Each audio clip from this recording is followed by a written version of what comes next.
இன்றைய நாட்களில் அநேக இடங்களில் தற்கொலைகள் நடைபெறுகிறது. இன்று பலர் சிறு பிரச்சனைகளுக்கும் தீர்வு தற்கொலைதான் என்று முடிவு செய்கின்றனர். செல்வந்தர்களும் தற்கொலை செய்து கொள்கின்றனர். தற்கொலை எண்ணங்கள் வர காரணம் தங்களை படைத்தவரை விட்டு வேறு ஏதோ ஒன்றின் மேல் வைத்திருந்த நம்பிக்கைதான். செல்வம் நிலைக்காது. காலையில் மலர்ந்து மாலையில் வாடும் மலர்கள் போல அவைகள் நம்மை விட்டு விலகி போகும். ஏன் தற்கொலைகள்? ஏன் உலகின் அழிவுகள்? ஏன் நம் வாழ்வில் இடறல்கள்? தொடர்ந்து கவனியுங்கள்.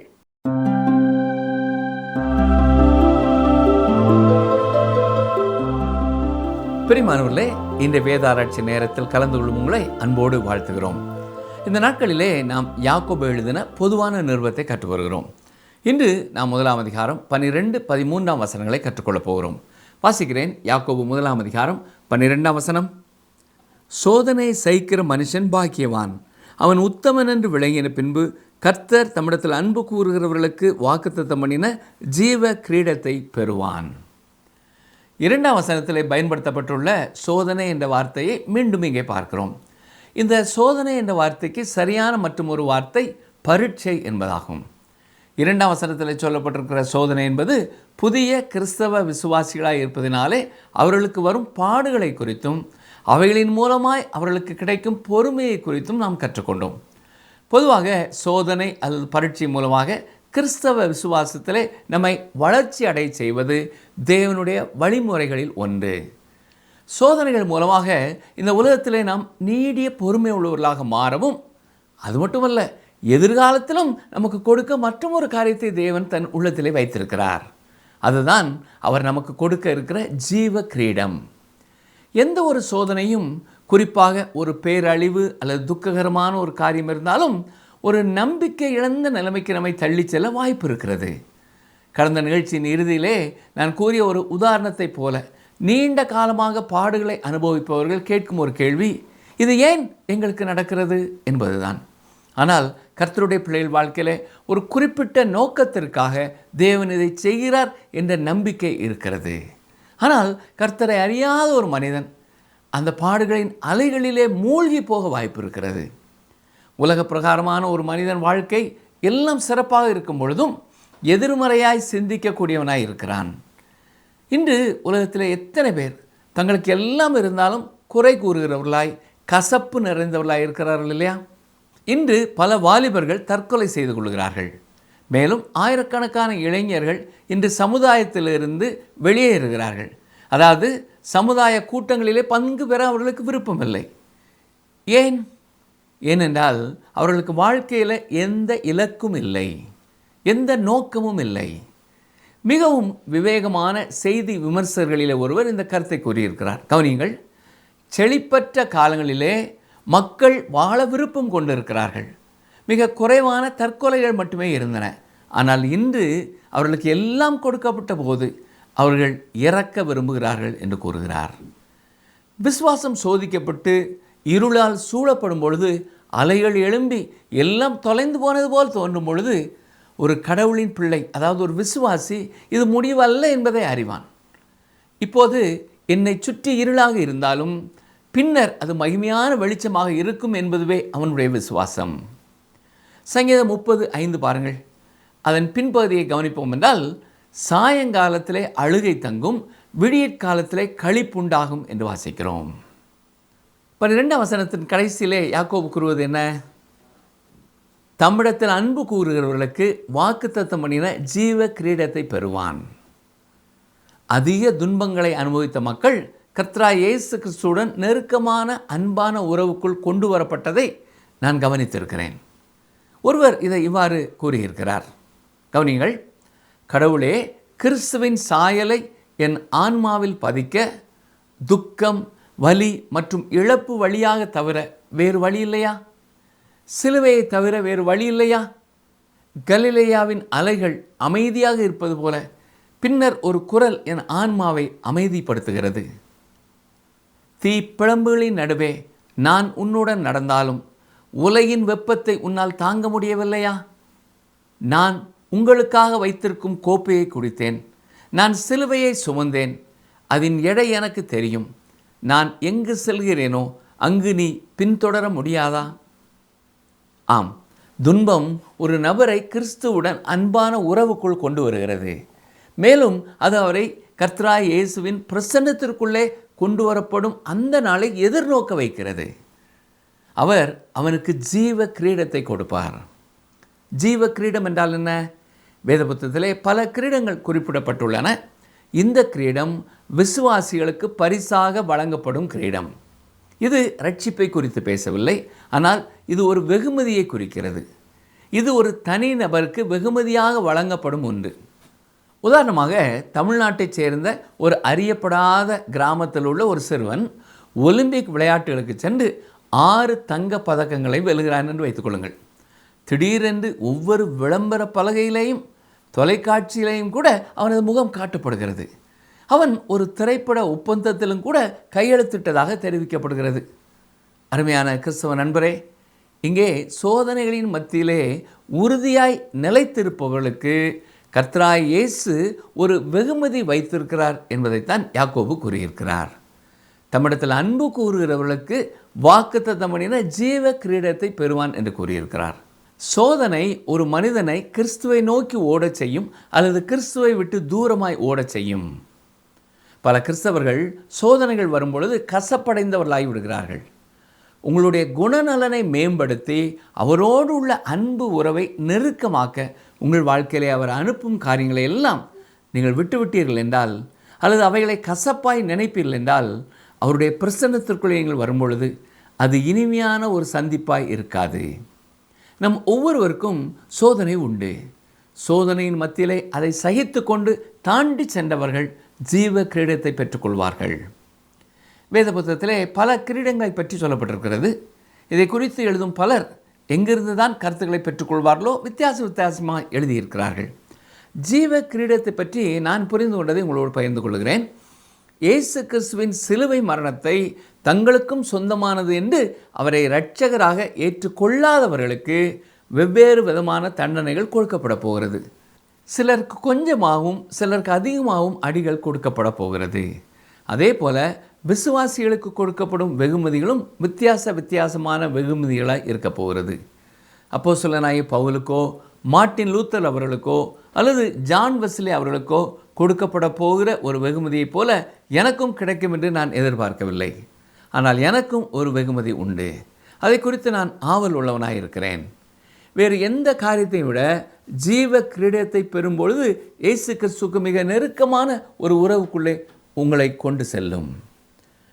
வெளிப்படுத்தின விசேஷம் 2ஆம் அதிகாரம் 17ஆம் வசனத்திலே கர்த்தர் தம்முடைய பிள்ளைகள் ஒவ்வொருவருக்கும் ஒரு கல்லை கொடுத்து அதில் ஒரு பெயர் எழுதப்பட்டிருப்பதை பற்றி வாசிக்கிறோம். அது அங்கு நமக்கு கொடுக்கப்பட போகிற புதிய பெயர் அல்ல, அதில் கிறிஸ்துவின் பெயர் எழுதப்பட்டுள்ளது. அது அவருடனான நமது அனுபவத்திற்கு பொருந்தும் ஒரு பெயராக இருக்கும். எந்த காரியத்திலே நீங்கள் கர்த்தரை அதிகமாக அனுபவித்தீர்களோ அது தொடர்பான அவருடைய பெயர் அங்கே எழுதப்பட்டிருக்கும் என்று விசுவாசிக்கலாம். ஒரு வாழ்க்கையிலே குணமாக்குகிறவர் என்பதை அதிகமாக அனுபவப்பட்டிருப்பார்கள். சிலருடைய வாழ்க்கையிலே கர்த்தர் இரக்கமுள்ளவர் என்ற குணநலனை அதிகமாய் அனுபவித்திருப்பார்கள். இன்னும் சிலர் அவருடைய கிருபையை எல்லா காரியங்களிலேயும் எல்லா நேரங்களிலும் அனுபவித்திருப்பார்கள். சிலருடைய வாழ்க்கையிலே சொந்த முயற்சியிலே அவர்கள் வெற்றி பெற முடியாத காரியங்களிலே கர்த்தர் அற்புதமாய் வெற்றி சிறக்க பண்ணினதுனாலே கர்த்தர் வெற்றி சிறந்தவர் என்று அதிலே அவருடைய பெயர் எழுதப்பட்டிருக்கலாம். இப்படி நமக்கும் கர்த்தருக்கும் உள்ள தொடர்பு எந்த காரியத்திலே அதிகமானதாக இருந்ததோ அந்த அவருடைய தன்மைக்கு கொடுக்கப்பட்ட பெயர் அங்கே எழுதப்பட்டிருக்கும் என்று நாம் விசுவாசிக்கலாம்.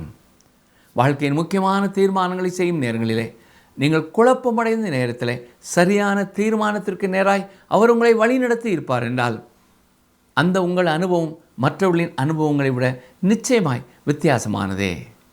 ஜீவ கிரீடம் என்பது வேறு யாருக்கும் கிடைக்காத ஒரு வாழ்க்கை பட்டம். உங்களுக்கு பரலோகத்தில் அது கிடைக்கப் போகிறது என்பதுதான் என்னுடைய முடிவு. கடவுளுக்காக எதுவும் செய்யாமல் இந்த உலகத்தை கடந்து வரும் ஏராளமான மக்கள் இருக்கிறார்கள். சிலுவையிலே ஒரு திருடன் கிறிஸ்துவிடம் திரும்பினான். ஆனால் அவனுக்கு பவுலை போல மிகப்பெரிய வெகுமதி கிடைக்கும் என்று நான் கற்பனை செய்து பார்க்க முடியவில்லை.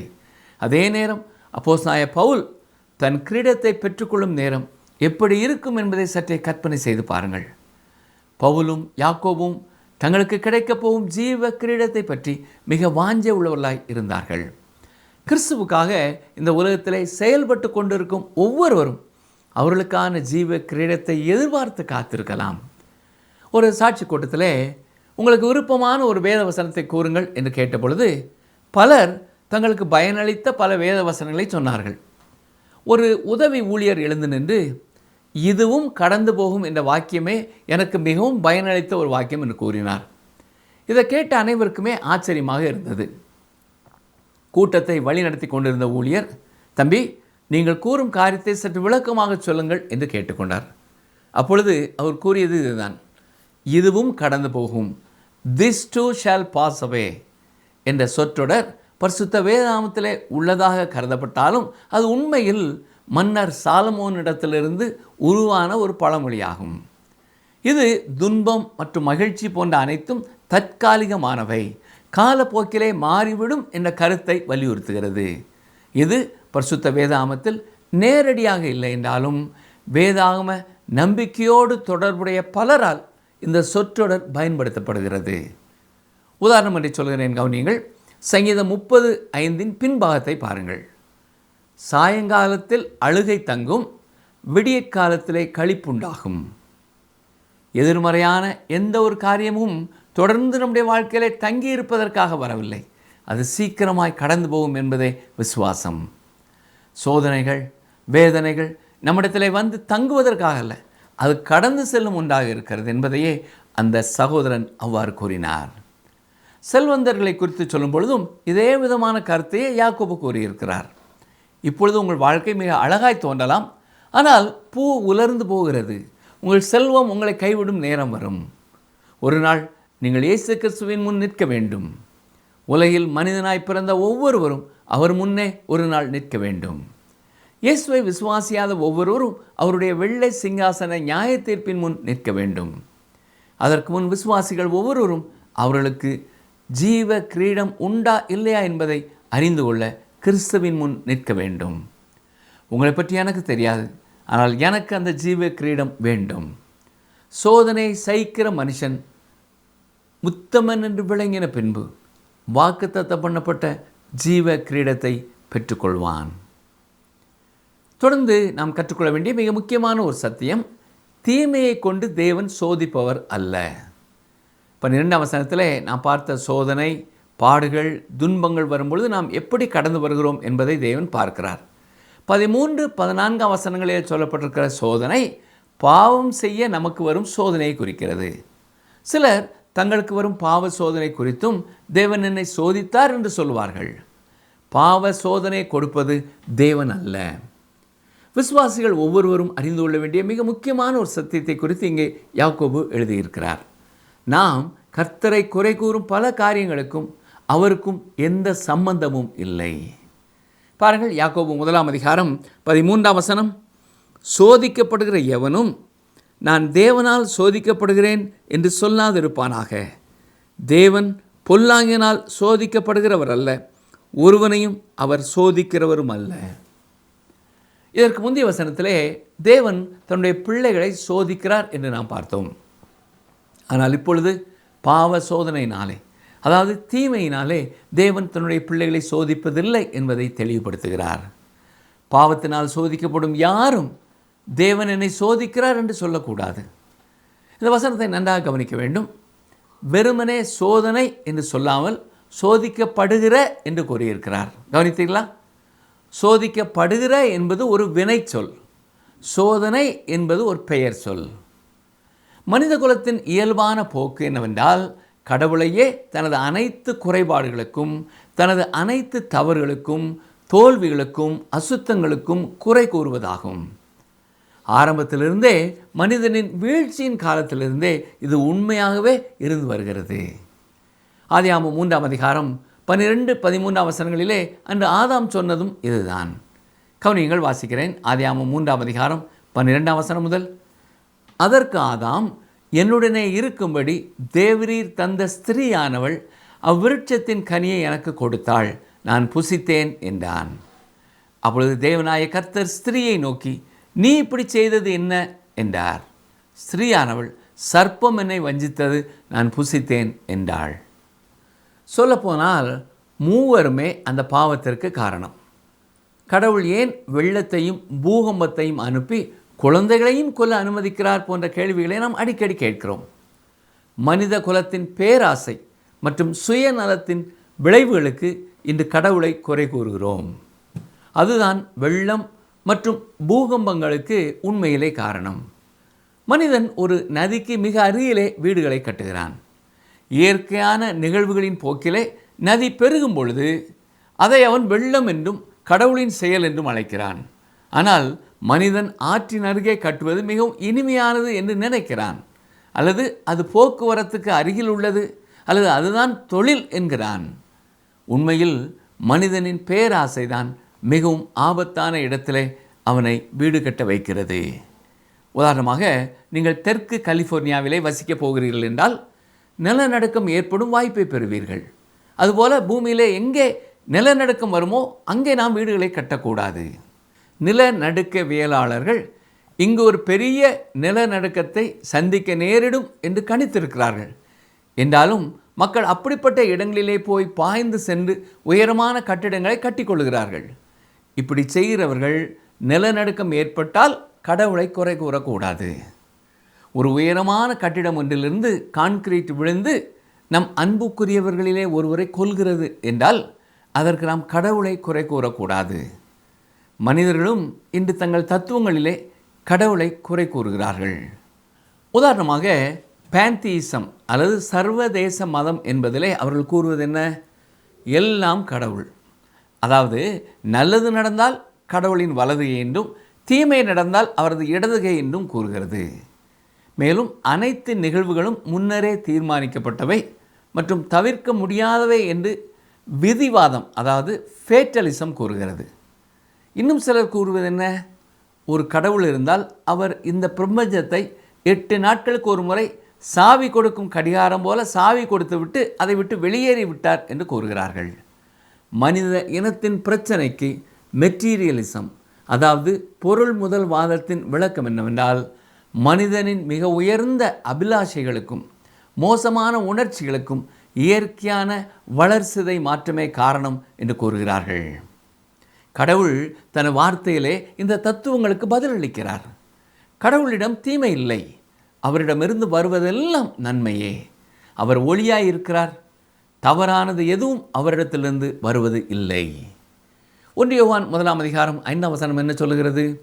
தேவன் ஒளியாயிருக்கிறார், அவரில் எவ்வளவேனும் இருள் இல்லை. இது நாங்கள் அவரிடத்தில் கேட்டு உங்களுக்கு அறிவிக்கிற விசேஷமாயிருக்கிறது. மேலும் ஆண்டவராய் இயேசு கிறிஸ்து யோவான் 14:30 கூறியிருப்பதை கவனியுங்கள். வாசிக்கிறேன். யோவான் 14:30, இனி நான் உங்களுடனே அதிகமாய் பேசுவதில்லை, இந்த உலகத்தின் அதிபதி வருகிறான், அவனுக்கு என்னிடத்தில் ஒன்றுமில்லை. கவனித்தீர்களா? அதாவது அவரிடம் தீமையோ பாவமோ இல்லை. ஆனால் சாத்தான் என்னை சுற்றி வரும் ஒவ்வொரு முறையும் அவனால் என்னில் ஏதாவது ஒன்றை கண்டுபிடிக்க முடிகிறது. மேலும் இறையியல் ரீதியான ஒன்றை நான் கூறுகிறேன், கவனிங்கள். இயேசு பாவம் செய்ய முடியாது. இதை கேட்டவுடன் ஒருவேளை உங்கள் உள்ளத்திலே அப்படியானால் இயேசு ஏன் சோதிக்கப்பட்டார் என்று கேட்கலாம். மத்தேயு 4:7 என்ன சொல்கிறது? அதற்கு இயேசு, உன் தேவனாய கர்த்தரை பரீட்சை பாராதிருப்பாயாக என்றும் எழுதியிருக்கிறதே என்றார். கடவுள் பாவத்திலிருந்து மனிதனை காப்பாற்ற விரும்புகிறார். அவர் மனிதர்களை பாவம் செய்ய சோதிக்கவில்லை, அவர் மனிதர்களை விடுவிக்க விரும்புகிறார். அவர் ஒருபோதும் பாவத்தை ஒரு சோதனையாக பயன்படுத்துவதே இல்லை. ஆனால் நாம் பார்க்க போவது போல அவர் அதை அனுமதிப்பார். கர்த்தராகிய இயேசு கிறிஸ்துவிடத்திலே அவருக்குள் எந்த பாவமும் இல்லை. இந்த உலகத்தின் அதிபதி வருகிறான், அவனுக்கு என்னிடத்தில் எதுவும் இல்லை என்றுதான் இயேசு கூறுகிறார். அவனுக்கான எதுவும் இயேசுவுக்குள் இல்லை என்பதை நிரூபிப்பதற்காகவே அவர் சோதிக்கப்பட்டார். அவர் 30 ஆண்டுகள் இந்த உலகத்தில் ஒரு வாழ்க்கை வாழ்ந்த பிறகு சாத்தான் சோதனையுடன் வந்தான். அவன் கொண்டு வந்தது மனிதனின் மொத்த ஆளுமையையும், அதாவது மனிதனின் உடல், மனம் மற்றும் ஆன்மீக பக்கத்தையும் கவர்ந்த சோதனை. கர்த்தராகிய இயேசு விழ முடியாது, மேலும் அவர் விழ முடியாது என்பதை நிரூபிக்க சோதனை வழங்கப்பட்டது. அவர் விழ முடிந்தால் நம்முடைய இரட்சிப்பு ஒரு கேள்விக்குறியே. பிசாசு கொண்டு வந்த சோதனையில் இயேசு தோல்வி அடைந்திருந்தால் நமக்கு இரட்சகர் இல்லை. அவர் பாவம் செய்ய முடியாது என்பதை மனிதனுக்கு நிரூபிக்கவே அவருக்கு சோதனை வந்தது. இப்பொழுது நீங்கள் இதை புரிந்திருப்பீர்கள் என்று நம்புகிறேன். முன்னொரு காலத்திலே ஒரு ஆற்றின் குறுக்கே மரத்தினால் ஆன ஒரு பெரிய பாலம் இருந்தது. அதில் ரயில் தண்டவாளமும் போடப்பட்டிருந்தது. ஆனால் பெரிய வெள்ளம் வந்த பொழுது அந்த மரப்பாலம் வெள்ளத்தோடு அடித்து செல்லப்பட்டு விட்டது. மழைக்காலம் முடிந்தவுடன் மீண்டுமாக பாலம் அமைக்கும் பணி அங்கே நடைபெற்றது. ஆனால் இந்த முறை இரும்பு கம்பங்களால் ஆன பாலம் அமைக்கப்பட்டது. வேலை முடிந்தவுடன் ஒரு நாள் 2 ரயில் இன்ஜின்களை கொண்டு வந்து அந்த பாலத்தின் மத்தியில் நிறுத்தி 2 இன்ஜின்களில் இருந்தும் விசில் அடிக்க செய்தார்கள். பக்கத்து கிராமங்களில் இருந்த மக்கள் ஓடி வந்து பார்த்து, நீங்கள் என்ன செய்கிறீர்கள் என்று கேட்டபொழுது அந்த ரயில் இன்ஜினில் இருந்த ஒருவர் கூறியது இதுதான்: நாங்கள் இப்பொழுது புதிதாய் போடப்பட்டிருக்கிற புதிய பாலம் உறுதியானதாக இருக்கிறதா என்பதை பரீட்சை செய்கிறோம் என்று கூறினார்கள். ஏன் பரீட்சை செய்கிறீர்கள்? அது விழுந்துவிடும் என்று நினைக்கிறீர்களா என்று ஒருவர் கேட்டார். இல்லை இல்லை, அது உறுதியானதாக இருக்கிறதா என்பதை நிரூபிப்பதற்காகவே இந்த பரீட்சை, இந்த சோதனை ஓட்டம் என்று கூறினார். இந்த காரணத்திற்காகத்தான் இயேசு கிறிஸ்துவும் பரீட்சிக்கப்பட்டு நிரூபிக்கப்பட்டார். பாவமே இல்லாத, பாவமே செய்ய முடியாத ஒரு இரட்சகர் நமக்கு உண்டு. அது மட்டுமல்ல, பாவம் செய்ய நம்மை தேவன் தூண்டுகிறதில்லை. பாவத்தினால் அவர் நம்மை சோதிப்பதில்லை. ஆனால் நமக்கு பாவ சோதனை வர தேவன் அனுமதி கொடுக்கிறார். 2 சாமுவேல் 24ஆம் அதிகாரம் 1ஆம் வசனம் என்ன சொல்கிறது? பாருங்கள், வாசிக்கிறேன். 2 சாமுவேல் 24:1. கர்த்தருடைய கோபம் திரும்ப இஸ்ரவேலின் மேல் மூண்டது. இஸ்ரவேல் யூதா என்பவர்களை இலக்கம் பார் என்று அவர்களுக்கு விரோதமாய் சொல்கிறதற்கு தாவீது ஏவப்பட்டான். உண்மையை சொல்லப்போனால் அது ஒரு பாவம். அப்படி என்றால் தேவன் தாவீதை பாவம் செய்ய சோதித்தாரா? இந்த சத்தியத்தை புரிந்து கொள்ள வேண்டுமென்றால் முழு கதையும் நமக்கு நன்றாக தெரிந்திருக்க வேண்டும். 2 சாமுவேல் புத்தகத்திலே மனிதனுடைய கண்ணோட்டத்திலே சரித்திரம் பதிவு செய்யப்பட்டிருக்கிறது. மனிதனுடைய கண்ணோட்டத்திலே தேவன் இஸ்ரவேல் ஜனங்கள் மேல் கோபப்பட்டது போலவும், எனவே தாவீது இதை செய்யும்படியாக தேவன் தூண்டினார் என்பது போலவும் நமக்கு தெரிகிறது. ஆனால் 1 நாளாகமத்தில் தேவனுடைய கண்ணோட்டத்திலே சரித்திரம் எழுதப்பட்டிருக்கிறது. இதே சம்பவத்தை அங்கே வாசித்து பாருங்கள். 1 நாளாகமம் 21ஆம் அதிகாரம் 1ஆம் வசனம். சாத்தான் இஸ்ரவேலுக்கு விரோதமாய் எழும்பி இஸ்ரவேலை தொகையிடுகிறதற்கு தாவீதை ஏவி விட்டது. கவனித்தீர்களா? இஸ்ரவேல் ஜனங்கள் பாவம் செய்திருந்தபடியினால், அவர்கள் மேல் அவர் கோபமாய் இருந்தபடியினால் சாத்தான் இதை செய்ய தேவன் அனுமதித்தார். கடவுள் ஒருபொழுதும் மனிதனுக்கு பாவ சோதனையை அனுப்புகிறதில்லை. அப்படி என்றால் நமக்கு வரும் சோதனைக்கு காரணம் என்ன? நம்மை பாவம் செய்வது எது? இதை குறித்து நாம் அடுத்த நிகழ்ச்சியிலே விவரமாக கற்றுக்கொள்வோம். இன்று நாம் கற்றுக்கொண்ட வசனங்கள் நமக்கு கற்றுக் கொடுத்தது என்ன? அந்த 2 வசனங்களையும் ஒரு முறை கூட நான் ஞாபகப்படுத்த விரும்புகிறேன். யாக்கோபு 1ஆம் அதிகாரம் 12-13 வசனங்கள். சோதனையை சகிக்கிற மனுஷன் பாக்கியவான், அவன் உத்தமன் என்று விளங்கின பின்பு கர்த்தர் தம்மிடத்தில் அன்பு கூறுகிறவர்களுக்கு வாக்குத்தத்தம் பண்ணின ஜீவ கிரீடத்தை பெறுவான். சோதிக்கப்படுகிற எவனும் நான் தேவனால் சோதிக்கப்படுகிறேன் என்று சொல்லாதிருப்பானாக. தேவன் பொல்லாங்கினால் சோதிக்கப்படுகிறவர் அல்ல, ஒருவனையும் அவர் சோதிக்கிறவரும் அல்ல. உங்கள் வாழ்க்கையிலையும் உங்களை பூரணப்படுத்த வரும் சோதனைகளை நீங்கள் சகித்து கொள்ள தேவையான ஞானத்தையும் பலனையும் கிருபையையும் கர்த்ததாமே உங்களுக்கு இன்றும் தருவாராக. உங்களுக்கு வரும் பாவ சோதனை குறித்து ஜாக்கிரதையாக இருக்க கர்த்ததாமே உங்களை காத்துக்கொள்வாராக. ஆமேன்.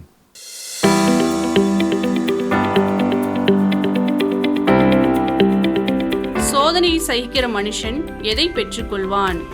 சோதனையை சகிக்கிற மனுஷன் எதை பெற்றுக்கொள்வான்?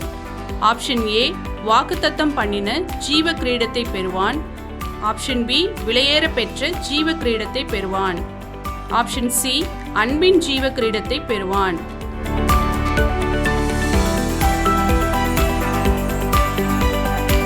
இன்றைய கேள்விக்கான சரியான பதிலை 9962032803 என்ற எண்ணிற்கு வாட்ஸ்அப் மூலம் அனுப்புங்கள்.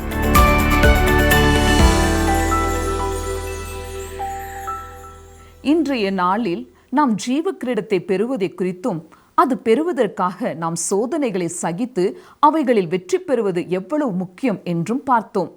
நிச்சயமாகவே இன்றைய நாளின் தியானம் உங்களுடைய ஆவிக்குரிய வாழ்விற்கு பிரயோஜனமாக இருந்திருக்கும் என்று நம்புகிறோம்.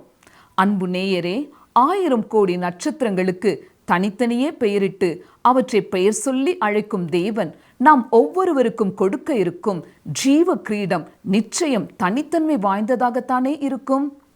நீங்களும் தனித்தன்மையுடன் கர்த்தருக்கு விலையேறப்பெற்றவர்கள் என்பதை மறந்து விடாதீர்கள். உங்களுடைய பாதையில் உண்மையும் உத்தமமாய் ஓட தேவன் கிருபை செய்வாராக.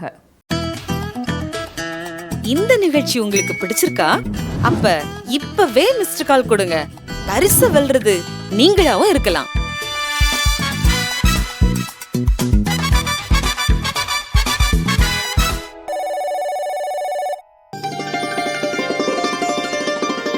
கர்த்தர் உங்கள் முன்னே போவார். இஸ்ரவேலின் தேவன் உங்கள் பிறகே உங்களை காக்கிறவராயிருப்பார். ஏசாயா 52:12.